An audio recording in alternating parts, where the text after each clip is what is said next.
On vous souhaite la bienvenue à ériclatour.com. On revient sur cette élection à la mairie de Saint-Jean-sur-Richelieu avec l'élection surprise d'Alain Laplante, les commentaires et l'analyse de l'ex-conseiller municipal Philippe Lanier, mais d'abord l'ex-maire Miroslav Smereka.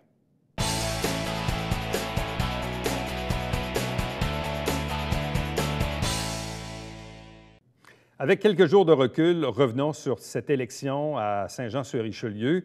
Une élection qui est sans surprise nécessairement dans les différents districts électoraux, mais une surprise, oui, à la mairie dans le cas de l'élection d'Alain Laplante. Avec nous pour en discuter, il aime bien analyser tout court et analyser une campagne électorale et ses résultats. L'ex-maire de Saint-Jean-sur-Richelieu, Miroslav Smereka. Bonsoir et bienvenue. Bonsoir, Éric. Bon, on s'est d'ailleurs croisés, nous, le mercredi qui a précédé l'élection, oui. Parce que Miroslav avait bien sûr écrit une prédiction dans le journal Le Courrier. Et là, on jasait tous les deux. Puis là, je disais, ouais, bien, je suis d'accord, mais je pense que dans le 3 ou dans le 12, je pense que Michel Gendron a des chances ou Marilyn Charbonneau a des chances. On parlait du taux de participation, on parlait du nombre de votes de Michel Fecteau. Et je pense qu'à peu de choses près, on s'entendait. Mais comment se fait-il que le vote anti-Fecteau, que certains attribuaient moitié-moitié à Alain Laplante et Claude Bachand, et c'est pas ça qui est arrivé dans les faits. Dans les faits, c'est que Michel Fecteau a probablement performé à la hauteur de ce qu'on pensait, mais Claude Bachand n'a pas performé à la hauteur de ce qu'on aurait pu penser. À quoi peut-on l'attribuer? Moi, j'ai fondamentalement 3 facteurs qui expliquent ça. Le premier, c'est lorsqu'on a vu la baisse de taux de participation électorale de 49 à 41 ouais. Mais il y avait, à l'intérieur de ça, il y avait un autre phénomène. Tout le monde prédisait que Michel Fecteau allait gagner. Oui. Et donc, parce que c'est le maire sortant, parce que... Et en même temps, c'était une mauvaise température, cette journée-là. Alors, il y a beaucoup de gens qui m'ont dit après, je ne suis pas allé, il faisait mauvais, puis d'une manière ou d'une autre, Michel allait gagner. Donc, l'apathie des électeurs? C'était le fait qu'ils ne voyaient pas comment les deux autres pouvaient gagner. C'est-à-dire que le bilan de Michel n'était pas mauvais, il n'y avait pas de scandale, il n'y avait rien de ça. Donc, vous dites que la clientèle Fecteau a été, disons, apathique. C'est le maire sortant, il va repasser, il ne fait pas très beau, on ne va pas voter. Ça, c'est le côté, disons, de Michel. Là aussi, c'est que, selon moi, ça n'a pas été un vote contre Michel. Okay? C'est les deux autres facteurs qui vont expliquer le pourquoi. Le premier facteur, le plus important selon moi, c'est l'organisation péquiste de Dave Turcotte. Moi, j'avais écrit dans ma chronique que M. Laplante il avait comme ne sentait pas M. Bachand pour une raison. Il en avait été un employé. Tout à fait. Et il est venu chez moi, cogné à ma porte, lors de sa tournée, et il me l'a dit, il dit, moi, la manière que j'ai vu Bachand diriger son cabinet, je ne veux pas qu'il dirige la ville, puis on voyait une émotion très forte. Mais ce que j'ai sous-estimé, c'est qu'il y avait une autre personne qui avait également été employée de Claude Bachand, mais qui avait la même attitude qu'Alain par rapport à Bachand, c'est Dave Turcotte. Et Dave Turcotte a une organisation électorale puissante puisqu'il est rentré plus d'une fois comme député. Donc, conjointement, son organisation électorale et le réseautage de Mme la présidente du conseil, commission scolaire, Mme Bouchard, a été mis ensemble et eux ont forcé, se sont éparpillés partout. M. Laplante a dit, j'ai eu beaucoup de bénévoles. Je comprends, les bénévoles qu'il y avait, c'était l'organisation politique électorale de Dave Turcotte. Bon. En même temps, on dit aussi des campagnes électorales ou municipales que oui, un candidat ou un autre peut être supporté par une machine ou des amitiés plus libérales ou plus péquistes.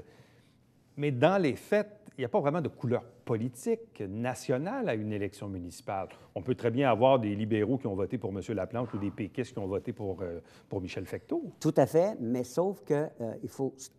non seulement M. Turcotte avait eu M. Bachand comme employeur, mais également, c'était pour M. Turcotte, ce serait... Si M. Laplante entrait, ce serait la première fois qu'il aura un maire péquiste devant lui. Ça a toujours été des maires libéraux. Donc, est-ce à dire que le vote traditionnellement souverainiste, qui aurait pu être attribué soit à Alain Laplante ou à Claude Bachand, finalement, s'est tourné davantage vers Alain Laplante que Claude Bachand? Parce que, contrairement à Claude, Dave Turcotte avait offert à M. Laplante une machine, une véritable machine électorale. le fond de ça, est-ce que c'est une guerre de péquistes? Non, c'est simplement M. Laplante, lorsque M. Bachand a finalisé sa candidature, lui a senti que Bachand le faisait pour l'humilier, parce qu'il l'avait battu il y a 4 ans, puis allait le battre une deuxième fois. Et là, c'est comme si l'inverse s'était produit. C'est une guerre d'ego? Oui, je l'ai dit carrément, c'est une guerre d'ego, mais sauf que par rapport à, outre l'ego, il y avait cette réalité de Dave Turcotte et Laplante ayant été des employés de Bachand. Au-delà de l'apathie de la clientèle Fecteau ou encore de la machine de Dave Turcotte qui, selon vous, a grandement aidé Alain Laplante, contrairement à Claude Bachand, mais si on parle de contenu, si on parle de campagne électorale, qui a fait la meilleure campagne? Je parle de sujet, je parle de contenu, je parle de thématique, je parle de façon de faire, je parle d'affichage, je parle... Qui a fait la meilleure campagne? Du point de vue affichage, je pense que je dois donner le palme à M. Laplante. Ses affiches étaient vraiment... Son slogan aussi, les vous gagnez Vous gagnez, etc. Donc, c'était pas agressif, mais au contraire. C'était totalement contraire à ce qu'on connaissait de lui lorsqu'il était comme mais en citoyen. même temps, on ne gagne pas une campagne électorale juste parce qu'on a des belles pancartes. Non, parce qu'on a le troisième facteur que je voulais mentionner, c'est que si on prend les 11 districts, à part le district 2 de Justin Bessette, et on totalise les votes pour Michel Fecteau et Alain Laplante, Alain Laplante a mené à ce moment-là par un seul vote. Si on additionne les votes à la mairie des 11 districts excluant le numéro 2? Exactement. Laplante menait par un seul vote. Mais avec Justin Bessette, moi, je l'appelle le faiseur de roi. Il a fait la même chose pour Michel Fecteau il y a 4 ans. C'est son avance, parce qu'il avait eu 66 du vote lui-même. Là, il y a eu 63. Donc, le 871 votes qu'il avait de majorité, que Laplante a eu de majorité face à Laplante dans le district de M. Bessette, à cause que M. Bessette était dans l'équipe de Laplante, a fait que ça finit que M. Laplante a eu une majorité de 872. Donc, il y a un faiseur de roi. Et c'est pourquoi, rapidement, dès le départ de la campagne électorale, Laplante a tout fait pour s'assurer que Justin Bessette serait dans son équipe. Il allait sortir cette dernière carte.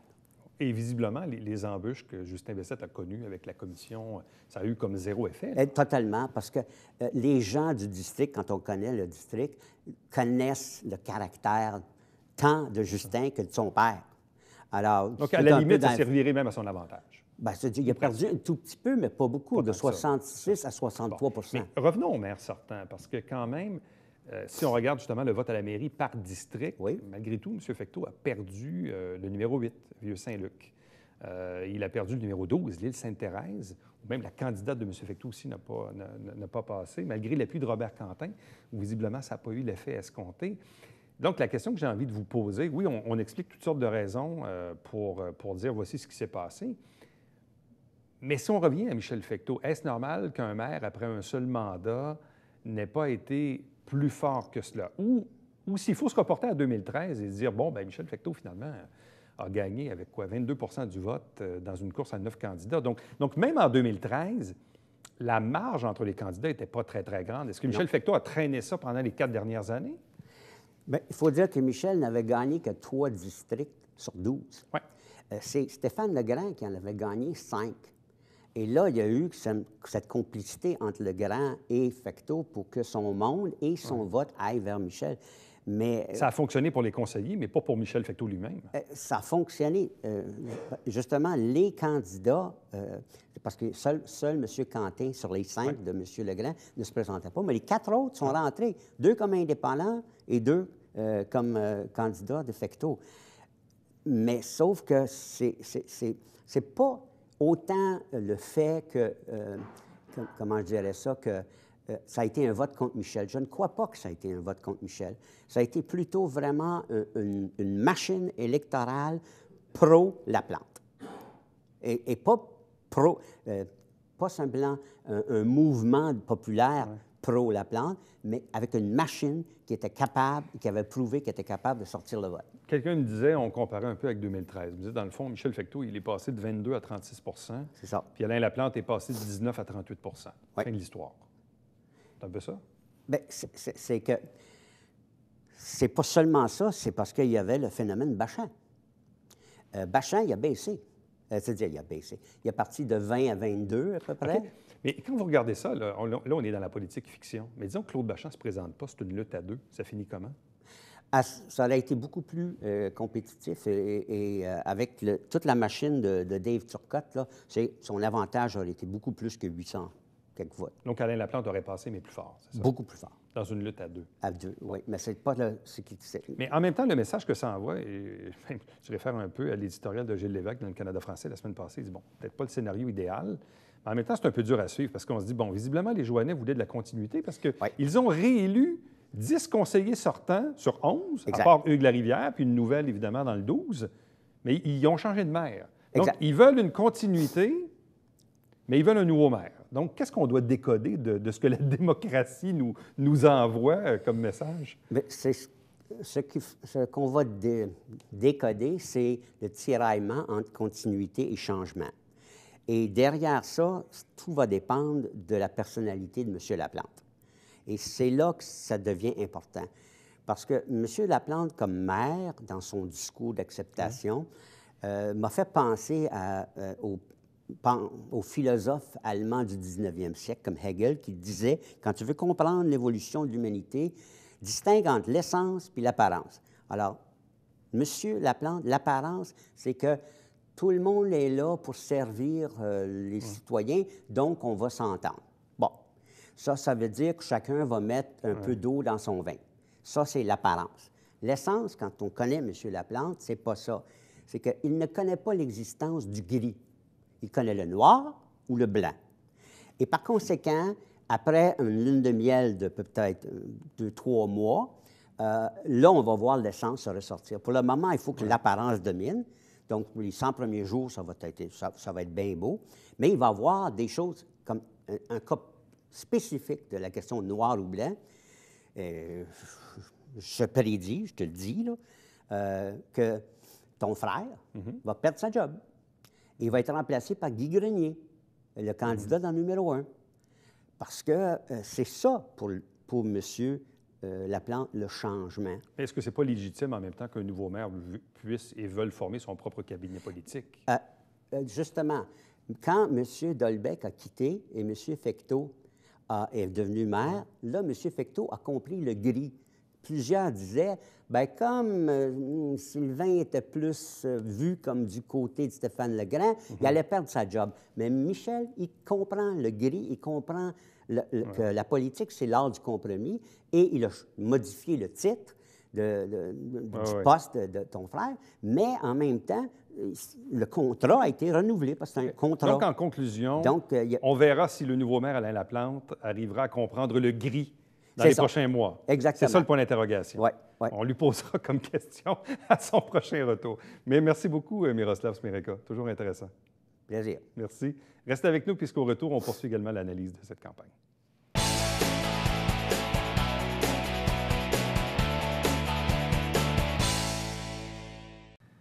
Salut, ici Alexandre Baudouin. Et François Trépanier. François, cette semaine à Sport Express, on s'entretient avec Karel Emard. Oui, qui joue pour les Canadiennes de Montréal qui viennent tout juste d'affronter la Chine. Là. Exact. Et c'est la dernière course de NASCAR. Yes! Il n'y en a plus après. Merci.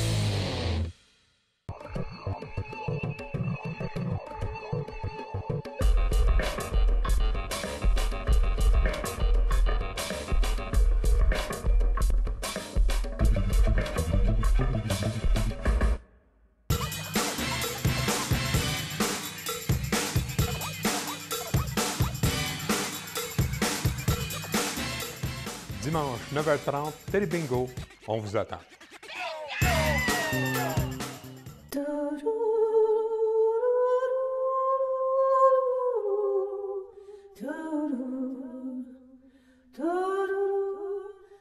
Coulisses Bêta, jeudi, 19h.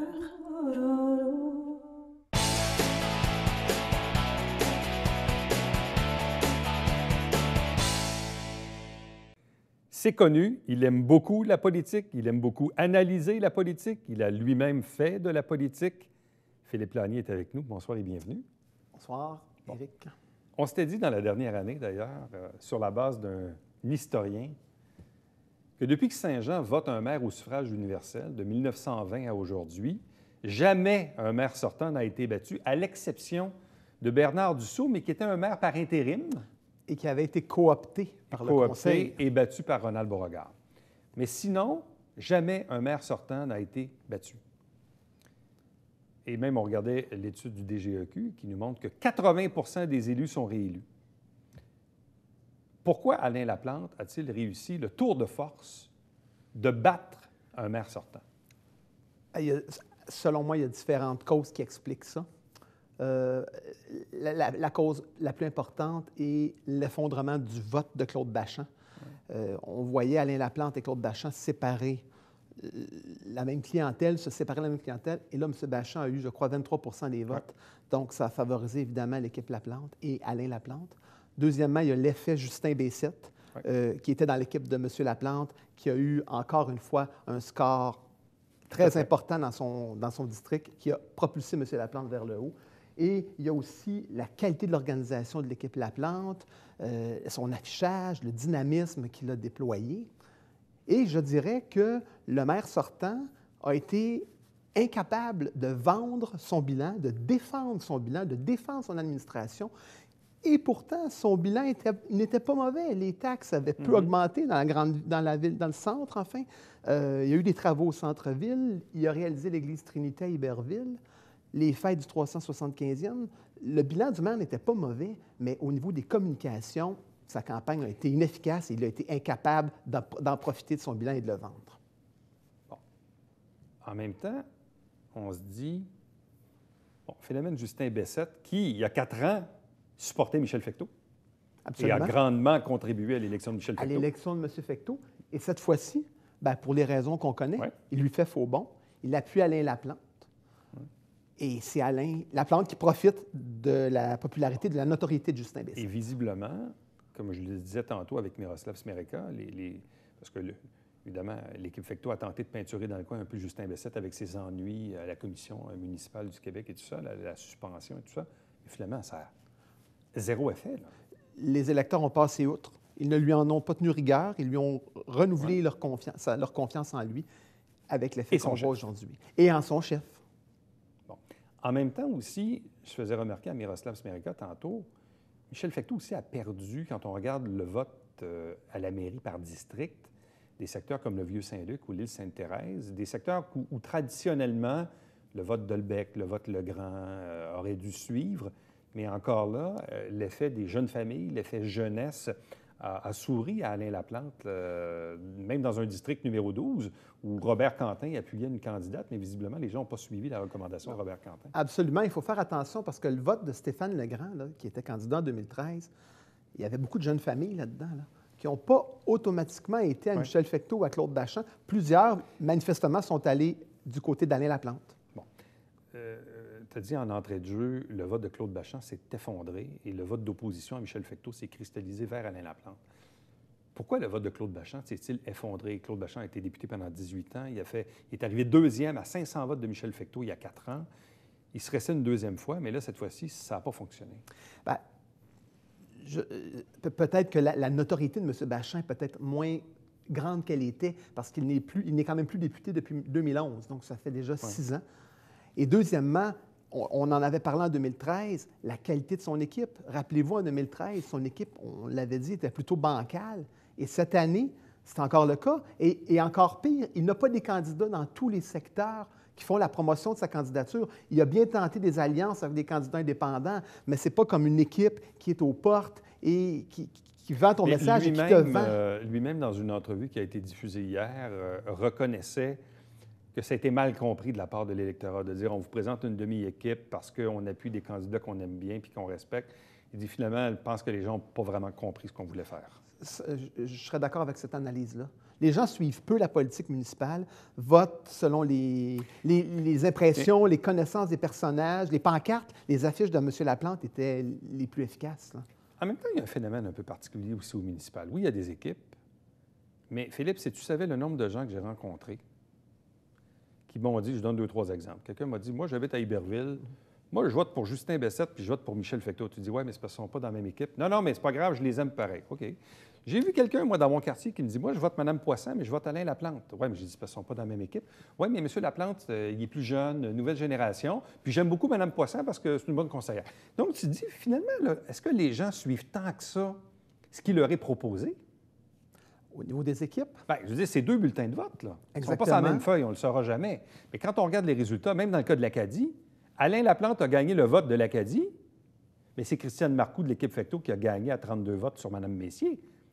Les gens votent davantage pour les personnalités, les gens qu'ils connaissent, même s'ils ne sont pas dans la même équipe. Et même s'ils savent qu'ils ne sont pas dans la Et même même équipe. s'ils le savent, et je dirais qu'il y a peut-être quelque chose d'intéressant là-dedans, parce que par rapport au fédéral ou au provincial, c'est peut-être le seul endroit municipal où on peut voter pour la personne. Quand on vote au provincial ou au fédéral, on vote OK. pour des partis, on Donc, vote pour la tête du On le chef. sait qu'ils ne sont pas dans la même équipe. Mais on apprécie 2 personnes de camps différents, alors on leur donne chacun notre appui. C'est un phénomène. Et on les force à travailler ensemble. Et on les force. Et il y a aussi peut-être le phénomène Comme du disent les contre... Français, c'est la cohabitation. Là, Ben, c'est ou le contre-pouvoir. Dans le fond, les Ouais. gens peuvent dire, bien, je vais voter pour le maire, mais je vais lui mettre une opposition ou un candidat qui n'est pas nécessairement vice-versa. de son équipe pour le surveiller dans son travail. Il y a un mélange de tout ça, à mon avis, là, dans le vote.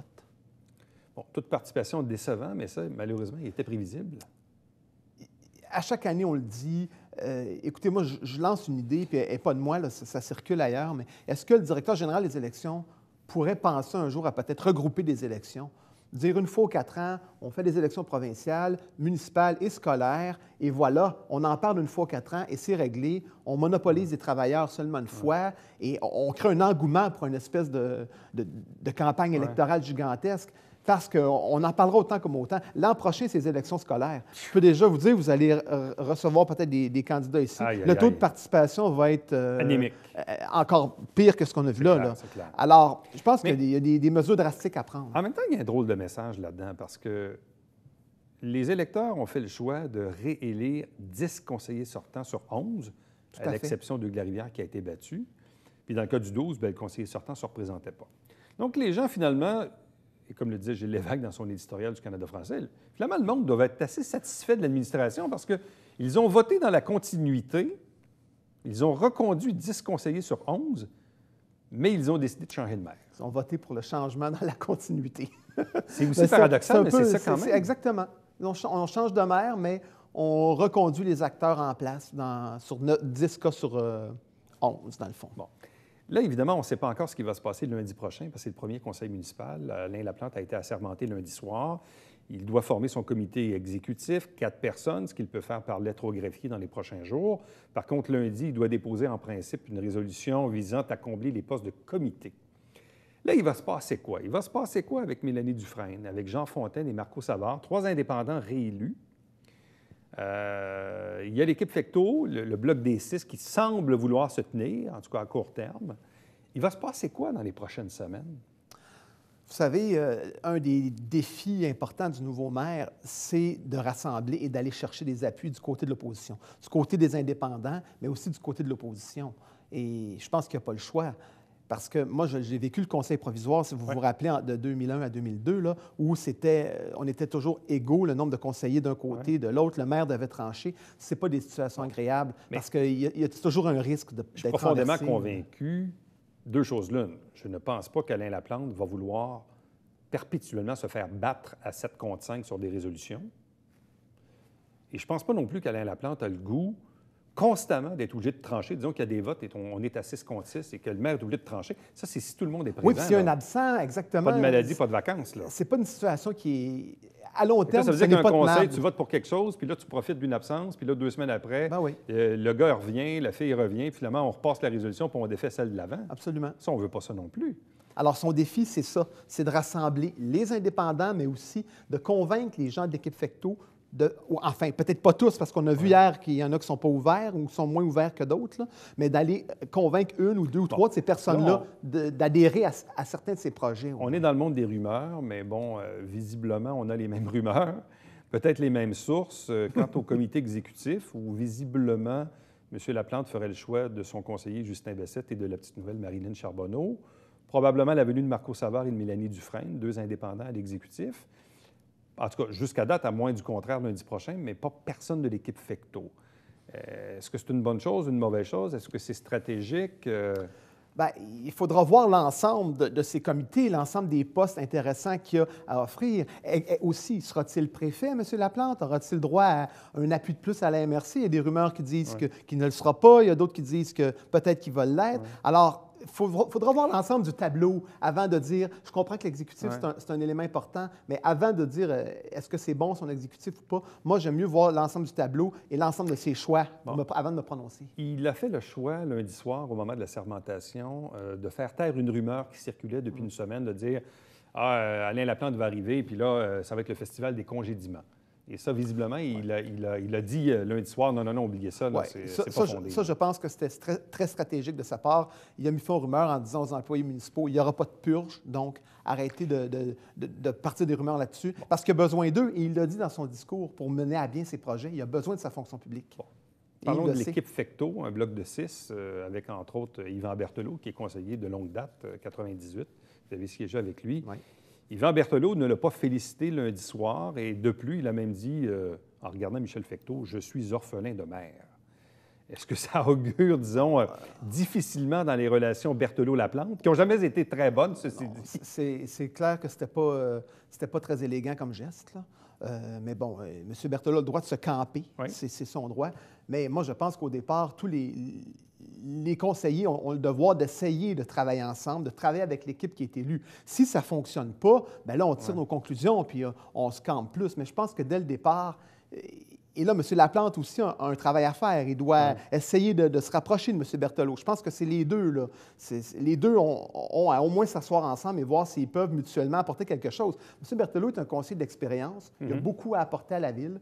Je pense que ce serait dommage de s'en priver, mais en même temps, il doit faire montre d'ouverture également pour essayer de tendre la main aussi de son côté, là. La réponse dans les prochains jours. À suivre. Philippe Lanier, merci beaucoup. Merci, Éric. Au retour, le Babillard quotidien.